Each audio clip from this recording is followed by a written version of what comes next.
வணக்கம் நண்பர்களே, இது உங்கள் பணத்தை மிச்சப்படுத்துவதும் ஆப்ரலாட் தமிழ் சேனல்.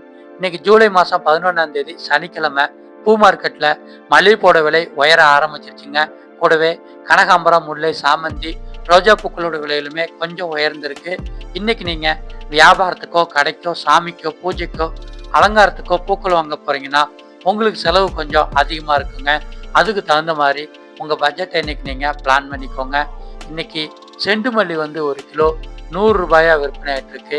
கனகாம்பரம் 1 கிலோ 400 ரூபாய்க்கு விலை உயர்ந்திருக்கு. மல்லிகைப்பூ 1 கிலோ 400 ரூபாய்க்கு விலை உயர்ந்திருக்கு. முல்லைப்பூ 1 கிலோ 350 ரூபாயா விற்பனை ஆகுது. ஜாதி மல்லி 1 கிலோ 300 ரூபாய்க்கு விற்பனை ஆகுது. சம்மங்கிப்பூ 1 கிலோ 120 ரூபாய்க்கு விற்பனை ஆகுது. சிவப்பு ரோஜா 1 10 ரூபாய்க்கு விற்பனை ஆகுது. தாமரைப்பூ 1 20 ரூபாய்க்கு விற்பனை ஆகுது. சாமந்தி மஞ்சள் 1 கிலோ 110 ரூபாய்க்கு விற்பனை ஆகுது. சாமந்தி வெள்ளை 1 கிலோ 130 ரூபாய்க்கு விற்பனை ஆகுது. அரளிப்பூ 1 கிலோ 130 ரூபாய்க்கு விற்பனை ஆகுது. பன்னீர் ரோஜா 1 கிலோ 110 ரூபாய்க்கு விற்பனை ஆகுது. கதம்பம் 1 முழம் 50 ரூபாய். மருதுப்பூ 1 முழம் 40 ரூபாய். கோழிக்கொண்டைப்பூ 1 கிலோ 60 ரூபாய். வாடாமல்லிப்பூ 1 கிலோ 60 ரூபாய். செம்பருத்தி 10 30 ரூபாய்க்கு விற்பனை ஆகுது. துளசி 1 கட்டு 20 ரூபாய்க்கு விற்பனை ஆகிட்டு இருக்கு. மறிக்கொழுந்து 1 கட்டு 30 ரூபாய்க்கு விற்பனை ஆகுது. அருகம்புல் 1 கட்டு 20 ரூபாய்க்கு விற்பனை ஆகிட்டு இருக்குங்க. பூக்களோட விலைகள் நாளைக்கு மூர்த்த நாள் வர்றதுனால விலை ஏற்றம் இருக்குதுங்க.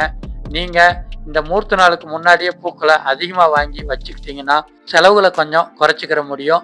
பூக்களை மொத்த விலைக்கு வாங்கணும்னா மூட்டையா வாங்கிக்கோங்க.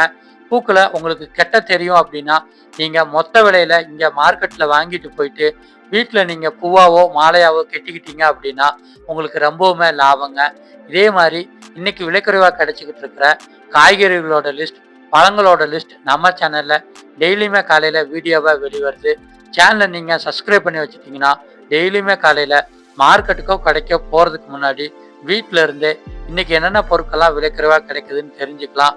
அந்த பொருட்கள் வாங்குறது மூலமா லாபத்தை அதிகரிச்சுக்கிற முடியும். நன்றி.